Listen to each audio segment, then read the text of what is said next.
اکثر لوگ کہتے ہیں نا کہ کامیابی وراثت میں ملتی ہے، لیکن کیا یہ واقعی سچ ہے؟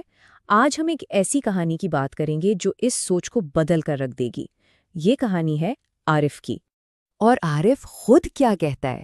میں کامیاب پیدا نہیں ہوا تھا، میں نے اسے بنایا ہے۔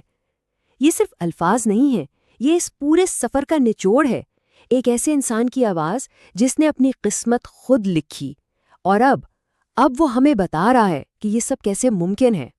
تو چلیں کہانی کو بالکل شروع سے دیکھتے ہیں۔ سوچیں ذرا، ایک چھوٹا سا گاؤں جہاں بڑے بڑے خواب دیکھنا بھی آپ سمجھیں ایک عیاشی تھی۔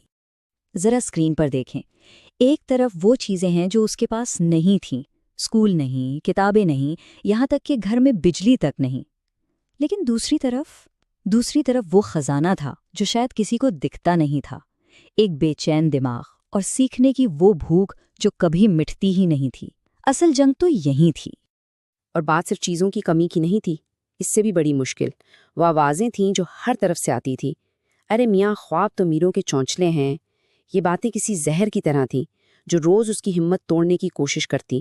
لیکن پھر ایک بارش کی شام، ایک ایسی ملاقات ہوئی جس نے سب کچھ بدل کر رکھ دیا۔ یہ وہ لمحہ تھا جب عارف کی زندگی میں ایک مینٹور، ایک رہنما آیا۔ اس بزرگ نے اس کی آنکھوں میں دیکھا اور کہا، تمہارے پاس دنیا کی سب سے طاقتور چیز ہے، تمہارا اپنا ذہن۔ بس یہ ایک جملہ کافی تھا۔ یہ وہ چنگاری تھی جس نے عارف کے اندر کی آگ کو ہوا دے دی۔ اسے پہلی بار سمجھ آیا کہ اصل طاقت باہر کے حالات میں نہیں، اندر ہوتی ہے۔ اور انہوں نے صرف حوصلہ نہیں دیا، بلکہ ایک پورا بلو پرنٹ، ایک نقشہ دے دیا۔ پہلا قدم، اپنے بہانوں سے زیادہ محنت کرو۔ دوسرا، جب باقی لوگ سو رہے ہوں تم سیکھو۔ تیسرا، اور یہ بہت مشکل ہے، جب راستہ تکلیف دہ ہو جائے تب بھی لگے رہو۔ اور چوتھا، جو سب سے ضروری ہے، خود پر یقین کرنا، کبھی مت چھوڑنا۔ تو مشورہ تو مل گیا تھا، لیکن الفاظ کو حقیقت میں بدلنا اصل کام تھا۔ اب بات سننے کی نہیں، کرنے کی تھی، اور یہیں سے عارف کی اس اتھک محنت کا سفر شروع ہوا۔ اس کا ہر ایک دن سورج نکلنے سے پہلے شروع ہوتا تھا۔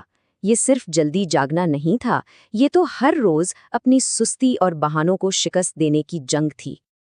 گھر میں بجلی نہیں تھی تو کیا، سڑک کی اسٹریٹ لائٹ ہی اس کا اسٹڈی لیمپ بن گئی۔ دوسروں سے مانگی ہوئی کتابوں کے پنوں میں وہ اپنا کل لکھ رہا تھا۔ یہ اس بات کا جیتا جاگتا ثبوت ہے کہ جب نیت ہو نا تو راستے نکل ہی آتے ہیں۔ اور ہاں، ایسا بالکل نہیں ہے کہ یہ سفر سیدھا اور آسان تھا۔ وہ ناکام ہوا، ایک بار نہیں کئی بار، لیکن ہر بار گرنے کے بعد وہ پہلے سے زیادہ طاقت سے اٹھ کھڑا ہوا، کیونکہ اصل کامیابی گرنا نہیں، گر کر دوبارہ اٹھ جانا ہے۔ یہ کوئی ایک دو دن کی کہانی نہیں تھی۔ دن ہفتوں میں بدلے، ہفتے مہینوں میں، اور مہینے سالوں میں ڈھل گئے۔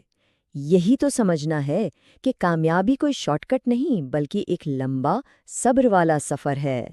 اور پھر وہ دن بھی آیا جب سالوں کی اس خاموش محنت نے سب کے سامنے شور مچایا۔ وہ لڑکا جس کے پاس کبھی کچھ نہیں تھا، اب پورے گاؤں کے لیے امید کی کرن بننے والا تھا۔ جب رزلٹ آیا نا تو لسٹ میں سب سے اوپر اسی لڑکے کا نام تھا، وہی لڑکا جسے لوگ کہتے تھے خواب دیکھنا چھوڑ دو، جس کے پاس کھونے کو کچھ نہیں تھا۔ آج اس نے سب کچھ جیت لیا تھا۔ اگر اس پوری کہانی کو ایک لفظ میں سمیٹنا ہو تو وہ لفظ ہے ریلنٹلیس۔ اس کا مطلب کیا ہے؟ مطلب یہ کہ بنا رکے، بنا تھکے، مسلسل اپنے مقصد کے پیچھے لگے رہنا، چاہے کچھ بھی ہو جائے۔ یہی اس کی کامیابی کا اصل راز تھا۔ اور آج عارف خود ایک مینٹور ہے۔ وہ نئے آنے والوں کو وہی بات سمجھاتا ہے جو اس نے سیکھی۔ دیکھو، تمہارے حالات جو بھی ہیں، یہ کہانی کی شروعات ہے، اس کا اینڈ نہیں۔ تو اس کی زندگی کا سب سے بڑا سبق کیا نکلا؟ وہ کہتا ہے، آپ کی کہانی بدل سکتی ہے ٹھیک اسی پل جس پل آپ یہ فیصلہ کر لیں کہ بس اب ہار نہیں ماننی۔ ایک بات یاد رکھنے والی ہے، تبدیلی حالات سے نہیں آتی، ایک فیصلے سے آتی ہے، ایک پکا ارادہ کہ جو آج ہے وہ ہمیشہ نہیں رہے گا۔ تو اب سوال صرف ایک ہے، وہ کون سا فیصلہ ہے جو آپ کی کہانی کو ایک نیا، ایک زبردست موڑ دے گا؟